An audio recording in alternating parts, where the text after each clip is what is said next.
90 நாட்கள் தண்டால் சோறுல இன்னைக்கு நாள் 26ங்க. இன்னைக்கு நான் மட்டும் வரல, என் ஃப்ரெண்டுங்க 2 பேரும் வந்திருந்தாங்க. அதுக்கடுத்து பல்ல தேய்க்க ஆரம்பிச்சிட்டோம். பல்ல தேய்ச்சு ரெடியா புஷ்அப் எடுக்க ஆரம்பிச்சிட்டோங்க. இன்னைக்கு 100 தான். எப்பவும் போல தான்.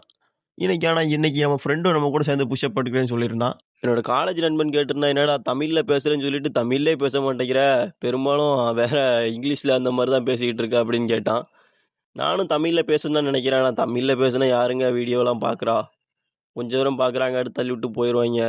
தமிழ் அருமையானது, இனிமையானது, புதுமையானது. ஆனால் அதில் கேட்பதற்கு ஆள்கள் குறைந்து விட்டனர். ஆனால் இருந்தாலும் நண்பன் கேட்டுட்டான், சரி ஏன்டா பேசாமல் இருந்துட்டான்னு கேட்டான்.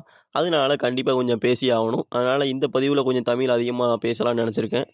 தமிழில் கொஞ்சம் அதிகமாக பேசுகிறது தப்பு இல்லை. தமிழ்நாட்டில் இருந்துக்கிட்டு தமிழ் தாய்மொழியாக வச்சுக்கிட்டு தமிழ் பேசாமல் இருந்தோம்னா எப்படிங்க? அப்படியே தண்டால் எடுக்க பாருங்க. தண்டால் அப்படியே எடுத்துகிட்டு அப்படியே ஒரு ஓட்டத்தை பிடிச்சிட்டோங்க. ஓட்டத்தை எல்லாருமே பிடிச்சிட்டு அதுக்கடுத்து வந்தோம். அப்படியே அந்த இயற்கை அழகை அப்படியே ரசித்தோங்க. இயற்கை அழகை அப்படியே ரசிச்சுட்டே நடைய பிடிச்சிட்டோம். அவங்க அப்படியே கிளம்பிட்டாங்க 2 பேரும். சரி நம்ம கிணத்துல குளிப்போம் அப்படின்னு சொல்லிட்டு அங்கிட்டும் இங்கிட்டும் தாவ ஆரம்பிச்சிட்டேன். இதாங்க என்னோட மன நிம்மதி. பெரும்பாலும் வீட்டில் தண்ணி இருக்காது குளிக்க. அதுக்காக தான் கிணத்துக்கு வந்துக்கிட்டு இருந்தேன். ஆனால் அப்படியே அது பழக்கமாயிருச்சு. அது அப்படியே ஒரு மன நிம்மதியாகவும் ஆயிடுச்சு. முருங்கைக்கீரை சூப் எப்படி ப்ரோ செய்கிறது, அதுக்கு ஒரு வீடியோ போடுங்கன்னு சொல்லியிருந்தாங்க. ஆனால் ரொம்ப பெரிய விஷயம்லாம் இல்லை. 4 முருங்கையிலையை உள்ள ஒடிச்சு போட்டு கொஞ்சம் வெங்காயம் எல்லாமே போட்டுருவோம். தேவையான அளவு உப்பு சேர்த்துப்போம். அவ்வளோ. அது கொதித்த உடனே அந்த கீரையை தனியாக எடுத்துகிட்டு அந்த தண்ணீரை மட்டும் தனியாக எடுத்துருவோம். அதான் சூப்பு. அவ்வளோதான்.